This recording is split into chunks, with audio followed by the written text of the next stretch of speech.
우리 주변에는 영혼이 없는 존재들이 실제로 존재합니다. 이것은 단순한 상상의 산물도 공포 영화 속 괴물도 아닙니다. 이들은 우리와 같은 인간의 모습을 하고 있으며 심지어는 가족의 일원으로 살아가고 있습니다. 그들은 우리와 같은 집에서 자라고 같은 언어를 쓰며 겉보기에는 지극히 평범한 사람처럼 보일 수 있습니다. 그러나 그 내면에는 우리가 보통 영혼이라 부르는 신성한 불꽃이 존재하지 않습니다. 이러한 존재들은 악령이나 외계의 사악한 존재와는 다릅니다. 그들은 다른 차원에서 온 것이 아니라 이 지구에 태어나 인간으로 살아나갑니다. 하지만 그들의 본질은 다릅니다. 우리 대부분은 내면의 양심과 직관, 사랑과 연민이라는 감정을 가지고 있습니다. 이러한 감정들은 영혼이 존재함을 나타내는 증거입니다. 반면 영혼이 없는 존재들은 이러한 깊이 있는 감정을 경험하지 못합니다. 그들은 겉으로는 정상적인 감정을 흉내낼 수 있지만 진심 어린 공감이나 후회, 감사의 감정을 내면 깊이에서 느끼지 못합니다. 젊은 영혼과 영혼이 없는 존재를 구분하는 것은 이 주제를 이해하는 데 매우 중요합니다. 젊은 영혼은 아직 지구에서의 첫 번째 또는 몇 번째 삶을 살고 있는 영혼들입니다. 그들은 미숙하고 때로는 이기적이며 실수를 자주 하지만 그 안에는 성장하려는 잠재력과 빛이 존재합니다.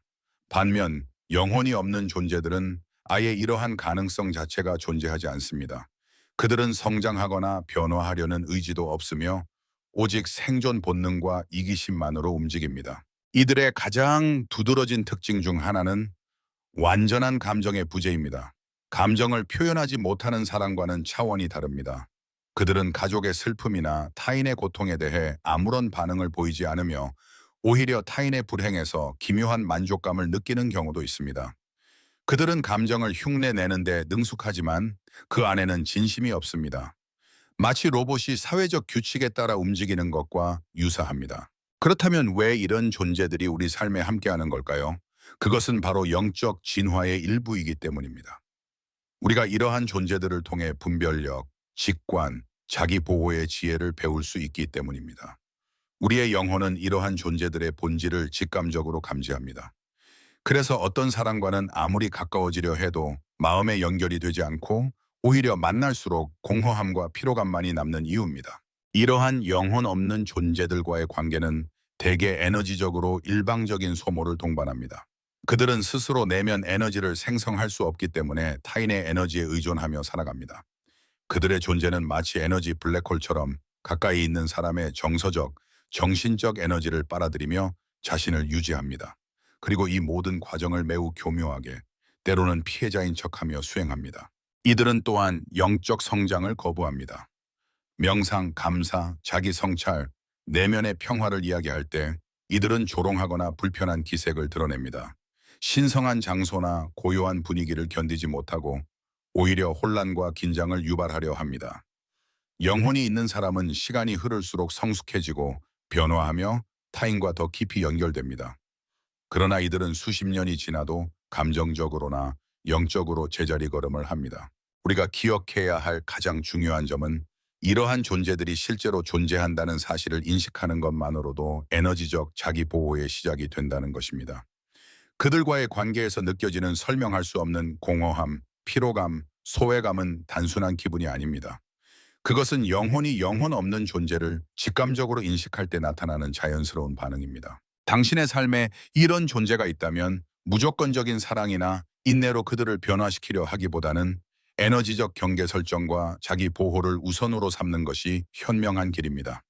그들을 바꾸는 것은 불가능하지만 그들과의 관계 속에서 자신의 빛을 지키고 강화하는 것은 가능하기 때문입니다.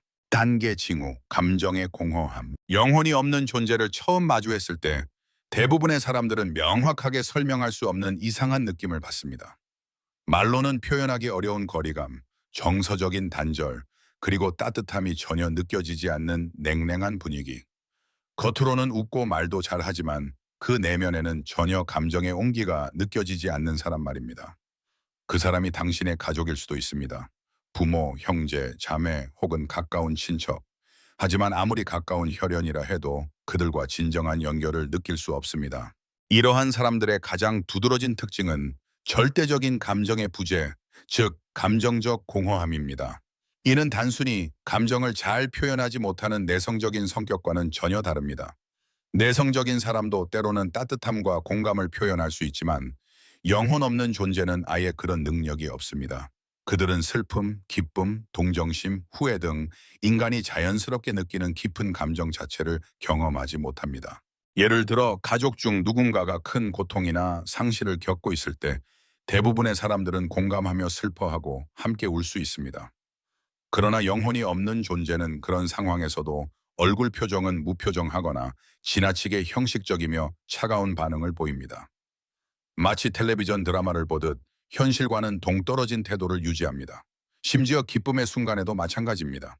누군가가 큰 성취를 이루었을 때 그들은 기뻐하기보다는 의무적으로 박수를 치거나 어색한 미소를 보이며 상황을 넘기려 합니다. 이들은 사회적으로 기대되는 반응을 흉내내는 데 능숙합니다. 적절한 말, 상황에 맞는 제스처, 때로는 눈물까지 흘릴 수 있지만 그 안에는 진심이 결여되어 있습니다. 그것은 마치 서툰 배우가 복잡한 감정을 연기하려는 것과 같습니다. 언뜻 보면 그럴듯하지만 어딘가 모르게 부자연스럽고 우리 내면은 그 가짜를 본능적으로 감지합니다. 당신이 고민이나 기쁨을 나누려 할 때 그들은 대화를 곧바로 자신 쪽으로 돌립니다. 그건 아무것도 아니야. 나 요즘 더 힘들어. 혹은 그런 일은 그냥 잊어버려. 내 말 좀 들어봐. 같은 반응이 반복됩니다. 당신의 감정을 있는 그대로 받아주지 않고 마치 그것이 하찮은 것처럼 대하거나 그들의 문제로 대화를 덮어버립니다. 더 나아가 타인의 고통에 대해 진정한 안타까움이나 불편함을 느끼지 않습니다. 오히려 그 고통이 자신에게 유리한 상황이 된다면 내심 만족하는 듯한 기색을 보이기도 합니다. 예컨대 자신보다 잘 나가던 사람이 실패했을 때 겉으로는 동정하는 척하지만 속으로는 흐뭇해하는 듯한 분위기를 감지할 수 있습니다. 이것은 질투나 시기심과는 차원이 다릅니다. 아예 인간적인 감정 체계 자체가 결여된 상태에서 오는 반응입니다. 영혼 없는 존재에게 있어 모든 인간 관계는 철저히 이익 기반의 거래입니다. 그들에게 당신이 유용하거나 필요할 때는 연락을 하거나 접근하지만 그렇지 않으면 철저히 무시하거나 존재 자체를 지워버립니다. 당신이 필요 없어졌다고 판단하는 순간 그들은 감정적 연결을 완전히 끊어버립니다. 마치 컴퓨터에서 파일을 삭제하듯 아무런 미련도 없이 당신을 그들의 삶에서 제거합니다. 그들과의 대화는 언제나 얕고 피상적입니다. 아무리 진심을 담아 대화를 나누려 해도 벽에 말을 거는 것 같은 느낌이 듭니다. 대화를 마치고 나면 마음이 무겁고 혼란스럽고 기운이 빠져나간 듯한 느낌을 받습니다. 그것은 단순한 피곤함이 아니라 당신의 영혼이 상대방에 비어 있음을 감지했기 때문입니다. 이런 감정의 공허함은 단순한 성격의 문제도 일시적인 무관심도 아닙니다. 그것은 영혼이 없는 존재가 가지는 본질적인 특징이며 우리가 이를 인식하고 에너지를 보호하려는 노력이 필요합니다. 2단계 징후, 에너지를 빨아들이는 존재들. 가족 중 누군가와 함께 시간을 보내고 난 후 이유 없이 지치고 무기력해진 적이 있나요? 단순한 피곤함이 아니라 마치 당신의 생명력 자체가 고갈된 듯한 느낌. 이것은 단순한 감정 소모가 아닙니다. 당신의 영적 에너지가 실제로 흡수당하고 있는 것일 수 있습니다. 영혼이 없는 존재들은 내면의 자가 생성 에너지가 없습니다. 영혼이 있는 사람들은 자연스럽게 우주와 연결되어 내면의 에너지원을 통해 살아가지만 이들은 그렇지 않습니다. 그래서 그들은 생존을 위해 반드시 외부의 에너지에 의존해야 하며 주로 가장 가까운 가족이나 연인, 친구에게서 에너지를 흡수합니다.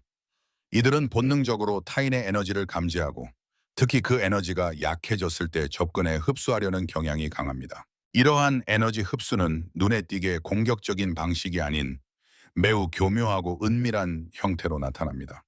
예를 들어 당신이 힘든 날을 보내고 있을 때 오히려 그들이 갑자기 나타나 당신을 더 혼란스럽게 만들거나 불필요한 논쟁을 시작합니다. 평화롭던 하루가 순식간에 감정적으로 뒤흔들리는 이유는 그들이 바로 감정적 에너지 방출의 순간을 노리고 있었기 때문입니다. 우리가 강한 감정을 느끼는 순간, 특히 분노, 불안, 슬픔 같은 감정은 강력한 에너지를 방출하는데 그 에너지가 바로 그들의 먹이입니다. 또한 이들은 끊임없이 피해자 역할을 자처합니다. 항상 자신이 더 불행하고 더 힘들며 더 외로운 존재라고 말하며 당신의 관심과 동정을 요구합니다. 당신은 그들을 위로하고 돕기 위해 시간과 정성을 쏟지만 그들의 상황은 전혀 나아지지 않습니다. 오히려 점점 더 많은 관심과 에너지를 요구하며 당신을 점점 정신적으로 소진시킵니다. 이와 같은 관계에서 중요한 점은 당신이 그들과 함께한 후 어떤 기분을 느끼는가입니다. 머리가 무겁고 몸이 처지고 아무 의욕도 없으며 이유 없는 슬픔이나 공허함이 몰려온다면 그것은 단순한 기분 탓이 아닙니다. 당신의 에너지장이 심각하게 침범당하고 있는 상태라는 신호입니다. 이러한 존재들은 종종 나는 너밖에 없어, 너만이 날 이해해 줄 수 있어 라는 말을 반복하며 정서적으로 당신을 묶어둡니다. 이 말들은 겉보기엔 애정 표현처럼 보일 수 있지만 실제로는 당신의 에너지를 계속해서 끌어내기 위한 미끼에 불과합니다. 특히 가족 안에서는 그래도 가족인데 피를 나눈 사이잖아 라는 감정적 죄책감을 이용해 이 불균형한 관계를 지속시키려 합니다. 더 위험한 점은 당신이 에너지적으로 방어하려고 할수록 이들이 더 강하게 반응한다는 것입니다. 경계를 세우거나 거리를 두려 하면 그들은 너 참 냉정하구나, 예전엔 안 그랬는데 왜 이렇게 변했어? 등의 말로 당신을 비난하며 감정적으로 흔들리게 만듭니다. 이는 그들이 당신의 경계 설정을 자신들의 생존에 대한 위협으로 느끼기 때문입니다. 이러한 존재들로부터 자신을 보호하기 위해서는 몇 가지 실천이 필요합니다. 첫째, 에너지 경계를 명확히 설정하세요. 만남의 시간, 통화의 길이 등을 스스로 조절하고 반드시 중단이라는 선택지를 자신에게 허용해야 합니다. 둘째, 대화를 가능하면 표면적인 이야기로 한정하세요. 날씨, 뉴스, 음식 등의 가벼운 주제로만 대화하고 당신의 속마음이나 개인적인 고민은 절대 공유하지 마세요. 그 정보는 언젠가 당신을 공격하는 도구로 사용될 수 있습니다. 그리고 매번 이들과 만나기 전 에너지 보호 명상이나 기도를 통해 자신의 에너지장을 강화하고 방어막을 세우는 것이 중요합니다. 흰빛, 금빛, 혹은 자신이 믿는 신성한 힘을 시각화하여 몸을 감싸는 상상을 하세요. 이러한 시각화는 실제로 영적 방어에 강력한 힘을 발휘합니다. 마지막으로 이러한 존재를 구원해야 할 존재로 보지 마십시오. 그들을 변화시키려는 시도는 당신의 에너지를 소모시키는 또 다른 함정일 뿐입니다. 그들의 존재를 인식하고 자신을 지키는 것이야말로 진정한 영적 지혜입니다. 3단계 징후, 영적 성장이 전혀 없는 사람들. 당신의 가족이나 가까운 사람 중 수년이 지나도 전혀 달라지지 않는 사람이 있나요? 똑같은 말, 똑같은 반응, 똑같은 문제를 반복하면서도 자신을 돌아보거나 변화를 시도하지 않는 사람 말입니다. 이것은 단순한 고집이나 성격 문제가 아닐 수 있습니다. 이들은 영혼이 없는 존재일 가능성이 있으며 그 핵심적인 특징 중 하나는 완전한 영적 성장의 부재입니다. 영혼이 있는 사람은 누구나 실수를 합니다. 하지만 그 실수에서 배우고 후회하고 더 나은 방향으로 나아가려는 본능적인 욕구를 가지고 있습니다. 시간이 흐를수록 조금씩이라도 변화하고 인생의 의미를 고민하며 삶을 더 깊이 이해하려고 합니다. 그러나 영혼이 없는 존재는 내면의 변화 가능성 자체가 없습니다. 그들은 마치 시간이 멈춘 것처럼 수십 년 동안 똑같은 감정 반응, 똑같은 관계 패턴, 똑같은 부정적인 행동을 반복합니다. 이러한 사람들은 명상, 감사, 자기 성찰, 인생의 목적 등 영적으로 깊이 있는 대화나 활동을 본능적으로 거부합니다. 만약 당신이 기도, 영성, 진동 상승 혹은 우주의 법칙 같은 주제를 이야기하면 그들은 조롱하거나 짜증을 내거나 아예 대화를 끊고 다른 이야기로 돌리려 할 것입니다. 그들에게 이러한 주제는 단순히 재미없는 것이 아니라 불편하고 불쾌한 자극입니다. 왜냐하면 그들의 내면은 텅 비어 있어 그런 높은 에너지를 견딜 수 없기 때문입니다. 당신이 점점 더 영적으로 깨어나고 진동을 높여갈수록 이들은 당신 곁에서 점점 더 불편해하고 위협을 느낍니다. 당신의 내면에서 나오는 빛과 평온은 그들의 공허함을 더욱 뚜렷하게 드러나게 만들기 때문입니다. 그래서 그들은 당신의 변화를 방해하려 할 수 있습니다. 미묘한 방식으로 당신의 새로운 습관을 의심하게 만들거나 변화를 비난하거나 감정적으로 혼란을 주는 사건을 만들기도 합니다. 예를 들어 당신이 명상을 시작했다면 그런 거 해서 뭐해? 시간 낭비 아냐? 라는 말로 가볍게 공격할 수 있고 당신이 더 긍정적인 삶을 살려고 할수록 넌 너무 이상해졌어. 옛날이 더 좋았어. 라는 말을 통해 당신을 다시 예전의 어두운 에너지로 끌어내리려 할 수 있습니다. 또한 이들은 감사라는 고귀한 감정을 느끼지 못합니다. 아무리 많은 축복을 받아도 언제나 부족함에 초점을 맞추고 남과 비교하며 가진 것보다 가지지 못한 것에만 집착합니다. 감사는 우주의 가장 높은 진동 중 하나이며 영혼이 없는 존재는 그 파동에 도달할 수 없습니다. 이들은 종교나 영성의 외적 형식을 모방할 수 있습니다. 성경 구절을 인용하거나 교회 절 모임에 참석할 수도 있습니다. 그러나 그것은 진정한 믿음이나 내적 연결에서 오는 것이 아니라 사회적 이미지를 위해서 혹은 관계를 유지하기 위한 수단으로 작동할 뿐입니다. 말에는 신성함이 담겨 있지 않고 행동에는 진심이 없습니다. 결정적으로 이들은 인생의 의미에 대해 고민하지 않습니다.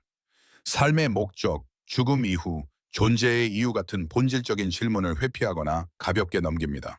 반대로 영혼이 있는 사람은 누구나 삶의 어느 시점에서는 나는 왜 존재하는가? 어떻게 더 나은 사람이 될 수 있을까? 라는 질문을 품습니다. 그것이 바로 영혼의 깨어남이고 진정한 영적 진화의 시작입니다.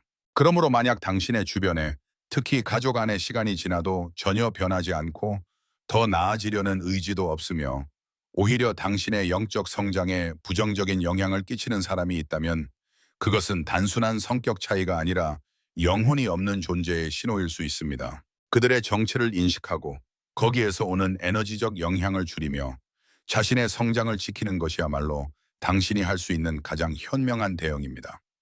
당신의 빛은 그들을 바꿀 수 없지만 당신 자신과 미래 세대는 충분히 지켜낼 수 있습니다. 4단계 징후, 정교한 심리 조종자. 영혼이 없는 존재들이 가진 가장 무서운 능력 중 하나는 바로 사람을 교묘하게 조종하는 기술입니다.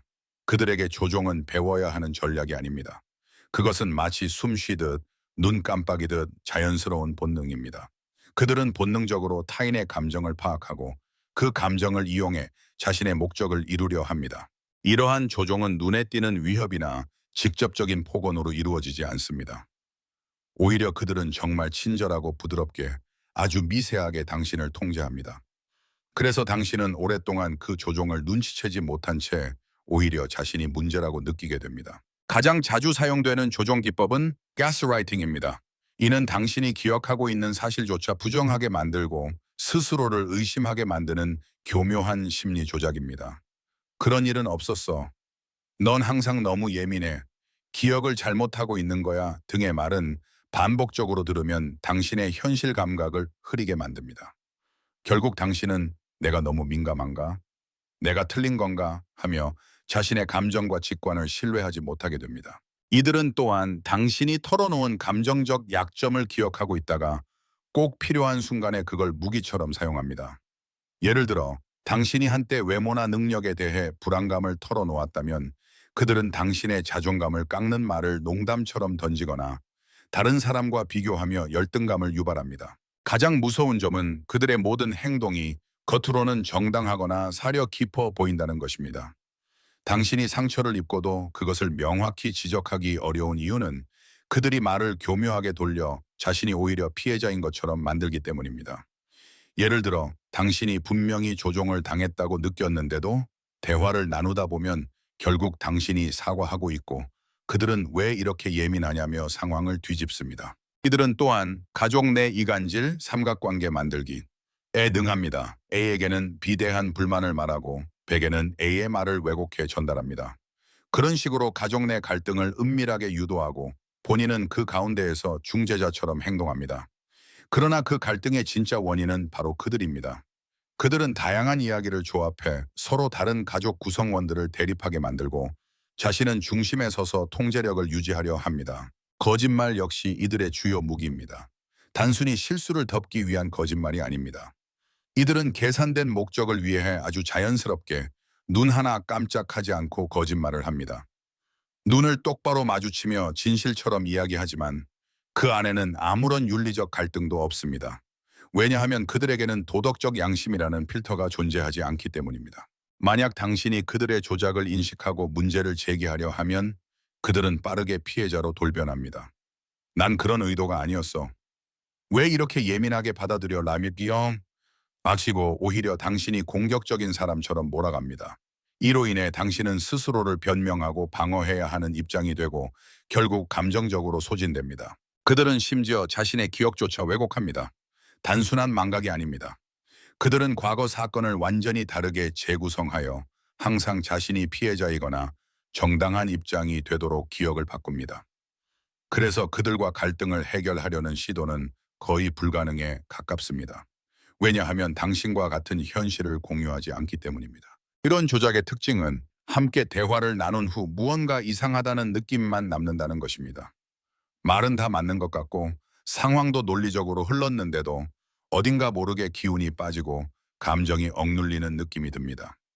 이것이 바로 영혼 없는 존재들이 심리 조종을 통해 당신의 에너지를 빨아들이는 방식입니다. 이러한 존재를 인식하고 그들의 조종에서 벗어나려면 자신의 직관과 감정을 신뢰하는 것이 가장 중요합니다. 그리고 무엇보다 당신은 절대 이상한 사람이 아닙니다. 그들의 비정상적인 조작 속에서 당신의 정상이 흐려졌을 뿐입니다. 5단계 징후 텅 빈 눈빛. 눈은 영혼의 창이다. 이 말은 단순한 시적 표현이 아닙니다. 이는 모든 문화와 영적 전통에서 공통적으로 받아들여지는 보편적인 진실입니다. 우리는 누군가의 눈을 마주했을 때 말보다 먼저 그 사람의 깊이를 느낍니다. 그 눈 안에 깃든 따뜻함, 고통, 사랑, 혹은 내면의 고요함이 우리와 진정한 연결을 만들어냅니다. 하지만 영혼이 없는 존재들의 눈빛은 완전히 다릅니다. 그들의 눈을 바라볼 때 당신은 이상한 느낌을 받습니다. 분명히 눈이 존재하고 얼굴을 마주하고 있지만 마치 아무도 그 안에 없는 것 같은 공허함이 느껴집니다. 살아있는 인간과 마주하고 있음에도 불구하고 마치 사진이나 인형을 보는 듯한 차가움과 단절감을 경험하게 됩니다. 눈은 그 사람의 내면을 보여주는 창인데 이들의 눈에는 빛이 없습니다. 보통 사람들은 힘든 상황에서도 눈동자 속에는 희미한 따뜻함과 생명력이 깃들어 있습니다. 슬픔 속에도 진정한 감정이 있고 고통 속에서도 공감과 이해가 스며 있습니다. 하지만 영혼이 없는 존재는 그런 순간에도 눈빛이 완전히 비어 있습니다. 그들은 상황에 맞는 표정을 지을 수 있고 울음을 흉내낼 수도 있지만 그 눈에는 실제 감정의 흔적이 없습니다. 특히 정서적으로 중요한 순간, 누군가의 고백, 기쁜 축하, 깊은 슬픔의 시간, 이런 때에 그들의 눈은 여전히 무표정하거나 지나치게 계산된 듯한 시선을 보입니다. 마치 감정을 관찰하고 있는 것 같지만 실상은 아무것도 느끼지 못한 채 상황을 분석하고 있는 것입니다. 이들의 시선은 인간적인 공감이 아니라 차가운 계산으로 가득 차 있습니다. 또 하나 주목할 점은 이들이 진실된 대화를 회피한다는 것입니다. 일반적인 사람들은 마음을 나누는 대화 중 자연스럽게 눈을 마주치며 서로의 감정을 공유합니다. 하지만 영혼이 없는 사람들은 이런 깊은 눈맞춤을 본능적으로 피합니다. 혹은 그 반대로 지나치게 뚫어지게 바라보며 조작적인 시선을 보이기도 합니다. 그 눈빛은 진심이 아닌 연기이며 설득을 위한 연출일 뿐입니다. 당신이 이들과 눈을 마주할 때 설명할 수 없는 이질감이나 몸의 긴장을 느낀 적이 있다면 그것은 우연이 아닙니다. 어떤 사람들과 눈을 맞추면 마음이 편해지지만 이들과의 눈맞춤은 오히려 불안함, 떨림 혹은 등골이 서늘해지는 기분을 유발합니다. 당신의 영혼은 본능적으로 그들의 부재를 감지하고 에너지적으로 거리를 두려는 반응을 보이는 것입니다. 또한 이들의 눈에는 종종 사냥꾼 같은 시선이 숨어 있습니다. 직접적으로 공격적이지 않지만 마치 상대방의 약점을 분석하고 기회를 엿보는 듯한 냉정함이 느껴집니다. 말은 친절하지만 눈빛은 위험 신호를 보내고 있는 것이죠. 특히 논쟁이나 갈등 상황에서는 그들의 눈이 더욱 변합니다. 분노나 슬픔 같은 감정이 아니라 마치 기계적인 반응처럼 눈이 빛을 잃고 차가운 분석이 시작됩니다. 그들이 흘리는 눈물조차도 진짜가 아닐 수 있습니다. 울고는 있지만 눈이 붉어지지 않고 표정의 진정성이 느껴지지 않으며 마음의 떨림 없이 마른 눈물을 흘립니다. 이것은 연민이나 고통의 표현이 아니라 그저 상황을 모면하거나 조종하기 위한 연출된 감정일 뿐입니다. 이들과의 눈맞춤 후 당신이 느끼는 공허함과 혼란은 결코 착각이 아닙니다. 그것은 당신의 내면, 당신의 영혼이 진짜를 찾으려 했지만 아무것도 마주하지 못한 데서 오는 깊은 실망과 피로입니다. 결국 우리는 눈빛을 통해 영혼의 존재 유무를 감지할 수 있습니다. 그것은 직관이고 당신의 내면이 보내는 신호입니다. 그 신호를 무시하지 마십시오. 누군가의 눈빛이 계속해서 당신을 무기력하게 만들고 감정적으로 얼어붙게 한다면 그것은 당신이 더 이상 그들과 깊이 연결되지 않아야 한다는 메시지일 수 있습니다. 단계 징후, 반복되는 파괴적인 인간관계. 영혼 없는 존재들의 삶에서 가장 뚜렷하게 반복되는 특징 중 하나는 바로 지속적으로 파괴적인 관계를 반복한다는 점입니다. 그들은 진정한 의미에서의 사랑, 우정, 유대감을 형성할 수 없습니다.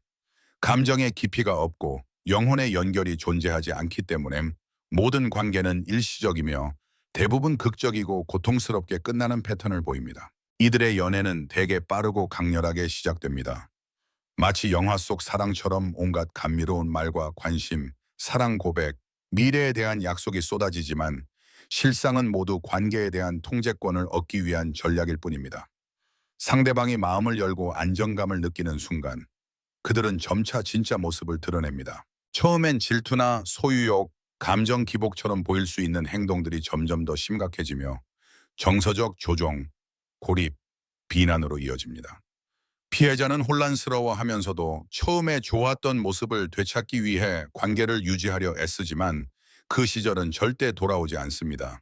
결국 이들은 감정적으로 상대를 지치게 만들고 자기 탓을 하게 만들며 관계는 고통 속에서 끝납니다. 그러나 문제는 여기서 끝나지 않습니다.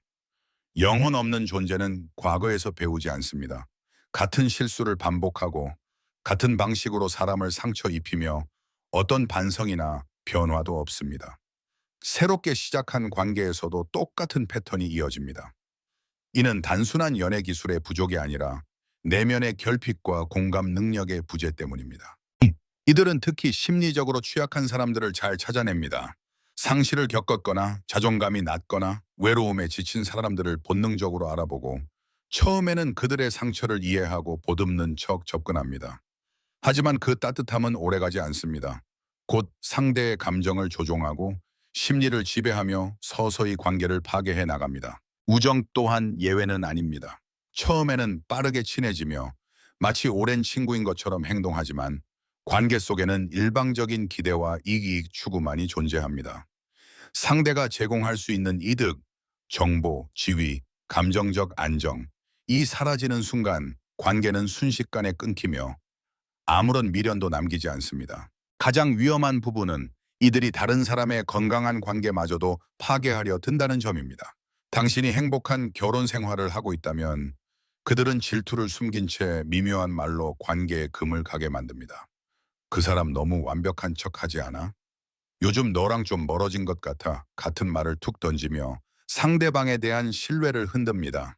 친구 관계나 가족 간의 따뜻한 유대감도 그들에게는 위협이며 조작의 대상이 됩니다. 이러한 반복적인 관계의 특징은 다음과 같습니다. 빠른 감정적 몰입, 과도한 약속과 미래 설계, 시간이 지날수록 증가하는 통제와 비난, 피해자를 죄책감과 혼란 속에 가두는 감정, 롤러코스터, 무죄 책임을 모두 타인에게 전가함, 건강한 관계를 질투하고 방해함. 이들은 늘 자신을 버림받은 사람, 이해받지 못한 연인, 상처 입은 피해자로 포장하며 자기 행동에 대해 책임지지 않습니다. 그렇게 수많은 관계를 망치고도 자신이 왜 외로운지를 이해하지 못합니다. 왜냐하면 그들은 진정한 연결의 경험이 없기 때문입니다. 당신이 누군가의 반복되는 연애 실패, 친구와의 갈등, 가족 내 충돌 속에서 항상 같은 이야기를 듣고 있다면 그 안에 숨겨진 영혼의 부재를 의심해 봐야 할지도 모릅니다. 관계는 서로를 치유하고 성장시키는 장이어야 하지 끊임없이 소모하고 파괴하는 전장이 되어서는 안 됩니다. 단계 징후, 신성한 것에 대한 본능적인 거부감. 영혼이 없는 존재들의 내면은 공허함으로 가득 차 있으며 그들은 세상의 신성한 에너지에 대해 본능적으로 거부 반응을 보입니다. 이는 단순한 무신론이나 종교적 무관심과는 전혀 다른 차원의 이야기입니다. 그들은 진정한 영적 파동, 고요하고 깊은 성스러움이 깃든 공간이나 분위기에서 명확한 불편함과 초조함을 드러냅니다. 당신은 이런 경험을 해본 적이 있을지도 모릅니다. 가족 모두가 함께 기도하거나 조용히 명상하는 시간, 자연 속에서 영적인 고요함이 흐르는 순간, 모두가 감동에 잠겨 있을 때 누군가만 휴대폰을 만지작거리거나 한숨을 쉬고 분위기를 깨는 말이나 소리를 내며 방해하는 모습을 본 적 있지 않나요? 그들이 바로 신성한 에너지에 견디기 힘든 내면을 가진 존재일 수 있습니다. 이러한 사람들은 성당, 절, 명상센터, 자연 속 성스러운 장소에 들어가면 불안정한 행동을 보입니다. 자리를 자주 바꾸거나 앉아있지 못하고 조용한 공간 속에서 불편한 기색을 감추지 못합니다. 단순히 지루해서가 아니라 그 안에 흐르는 고진동 에너지 자체가 그들의 공허함을 자극하기 때문입니다.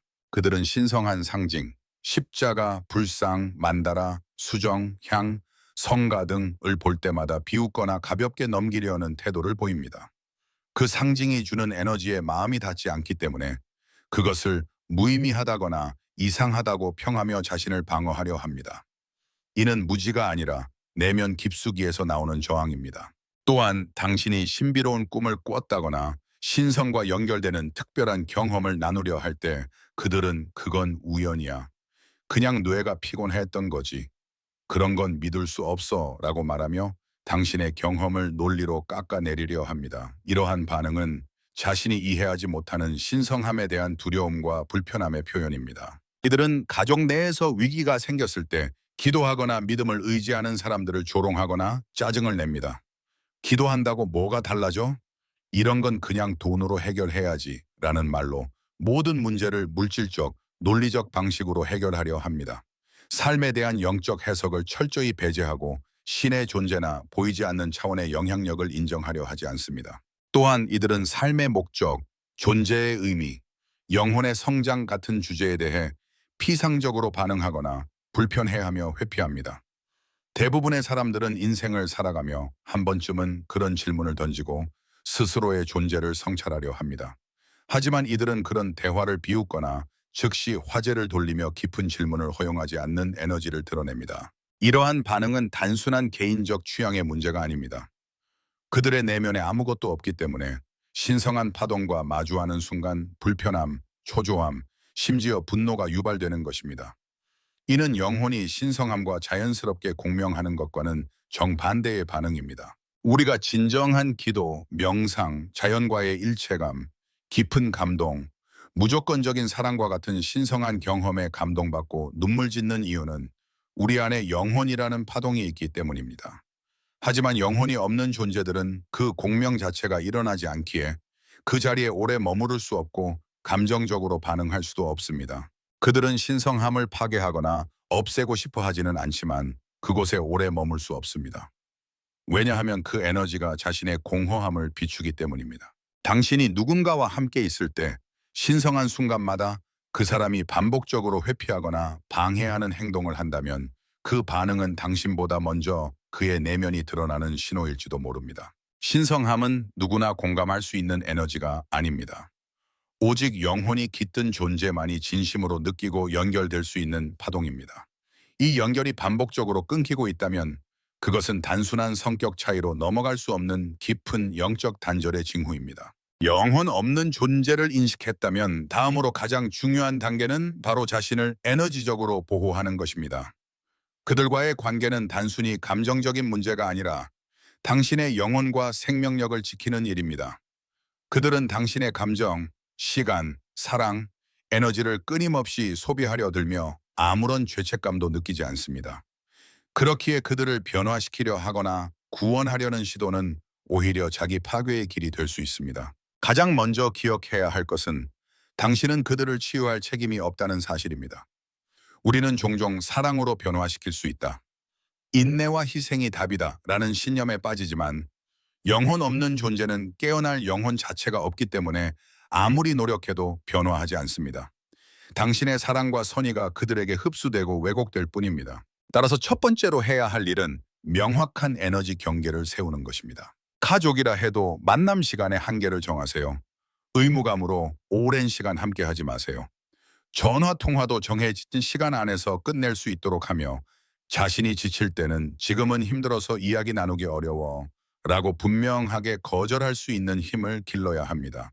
당신의 건강과 평화가 최우선입니다. 두 번째는 표면적인 대화 기술을 익히는 것입니다. 그들과 피할 수 없이 대화해야 할 때는 감정이 실린 주제나 개인적인 이야기는 피하고 날씨, 뉴스, 음식 등 가벼운 일상 이야기로 대화를 제한하세요. 깊은 감정이나 계획을 나누면 그들은 그것을 통제하거나 공격의 수단으로 사용할 수 있습니다. 세 번째는 만나기 전 에너지 보호 명상 또는 기도를 실천하는 것입니다. 당신의 몸을 금빛 혹은 흰빛 에너지로 감싸는 상상을 하며 외부로부터 오는 모든 부정적 에너지로부터 보호받는다고 선언하세요. 당신이 믿는 신성한 존재, 천사, 수호령, 우주의 힘에게 보호를 요청하세요. 이 의식은 단순한 상상이 아니라 에너지적 장벽을 형성하는 실제적인 방법입니다. 그리고 그들과 상호작용할 때는 감정적으로 휘말리지 말고 관찰자의 시선으로 바라보세요.